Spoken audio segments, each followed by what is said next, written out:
नमस्कार बच्चों, Vinayak intermediate college खजराट Ayodhya की ई ट्यूटोरियल वीडियो में मैं देव मिश्रा एक बार फिर से आप सभी का स्वागत करता हूं। आज हम लोग इस वीडियो में सब्जेक्ट साइंस क्लास 10th की साइंस में केमिस्ट्री के थर्ड चैप्टर के सेकंड वीडियो में बात करेंगे अधातुओं के भौतिक लक्षण के बारे में। तो आइए देखते हैं। देखिए, अधातुएं जो होती हैं वो धातुओं से बिल्कुल अपोजिट गुणधर्म की होती हैं। एक चीज़ और जानिएगा, भौतिक गुणधर्म क्या होता है। कभी कभी क्वेश्चन पूछा जाता है। भौतिक गुण ऐसा गुण होता है जो किसी भी धातु की हम ऐसे गुण जो हम देख सकते हैं, महसूस कर सकते हैं या छू सकते हैं, उसको हम कहते हैं उस धातु या अधातु का भौतिक गुण। जैसे अगर कोई भी धातु ठोस अवस्था में है तो उसकी अवस्था को हम देख के पहचान सकते हैं या छू कर पहचान सकते हैं, तो वो कौन सा गुण होगा?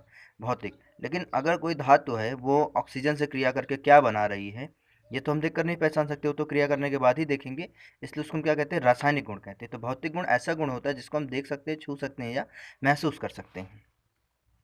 आइए, तो अधातुओं के कुछ भौतिक गुण हैं। जैसे इसमें सबसे पहली चीज़ वही चमक। तो अधातुओं की सतह जो होती है वो चमकदार नहीं होती। जैसे आपने कार्बन को देखा होगा, कार्बन की सतह चमकदार नहीं होती है। लेकिन वहीं अगर हम आयोडीन की बात करें, ये अधातु होते हुए भी इसकी सतह जो होती है वो चमकदार होती है। अगर हम बात करें कठोरता की, रिजिडिटी जिसको बोलते हैं, रिजिडिटी, तो अधातु में जो होती हैं वो कठोर नहीं होती हैं। लेकिन यहीं पे एक अपवाद ये है कि हीरा जो है वो सबसे कठोर होता है।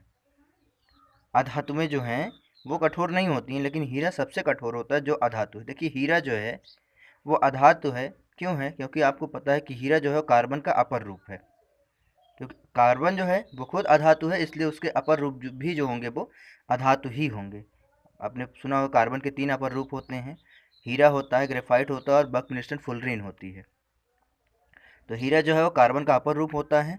अपर रूप का मतलब जब कोई भी पदार्थ एक से अधिक रूपों में पाया जाता है तो उसको उस पदार्थ के अपर रूप कहते हैं। तो हीरा भी कार्बन का ही एक दूसरा रूप है जो कि कठोर अवस्था में होता है। बाकी अधातु में जो होंगी वो कठोर नहीं होती हैं। अगली बात आती है रूप या अवस्था की। कमरे के ताप पर अधातुएं या तो ठोस होती हैं या गैसीय अवस्था में होती हैं। एक ब्रोमीन को अगर छोड़ दिया, ब्रोमीन जो होती है वो द्रव अवस्था में पाई जाती है कमरे के ताप पर। अच्छा, कमरे का ताप क्या मतलब होगा? जिसको हम कहते हैं 25 डिग्री सेंटीग्रेड। कमरे के ताप को हम क्या कहते हैं? 25 डिग्री सेंटीग्रेड या 298 केल्विन, वो होता है कमरे का ताप। तो उस ताप पर अधातुएं जो होती हैं वो सामान्यतः गैसीय अवस्था में ही पाई जाती हैं, लेकिन ब्रोमीन जो होती है वो द्रव अवस्था में पाई जाती है। आघात वर्धनीयता इनमें होती नहीं है, तन्यता का गुण ये प्रदर्शित नहीं करते हैं। विद्युत व ऊष्मा के कुचालक होते हैं, लेकिन ग्रेफाइट जो है वो विद्युत का सुचालक होता है। फिर से ग्रेफाइट वही कार्बन का अपर रूप है, लेकिन इसके जो स्ट्रक्चर जब आप देखेंगे तो स्ट्रक्चर के जो सबसे आउटर साइड में होता है, मार्जिन पे एक इलेक्ट्रॉन फ्री रहता है। उसी फ्री इलेक्ट्रॉन की वजह से ये जो ग्रेफाइट होता है ये सुचालक होता है। सामान्यतः घनत्व और गलनांक कम होते हैं क्योंकि ये अधातु में हैं।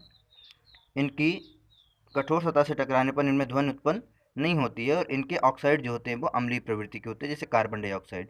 कार्बन डाइऑक्साइड जो होता है वो अम्लीय प्रवृत्ति का होता है। तो ये धातुओं और अधातुओं के कुछ भौतिक गुण थे। अगले वीडियो में हम अधातुओं के रासायनिक गुण के बारे में बात करेंगे। धन्यवाद।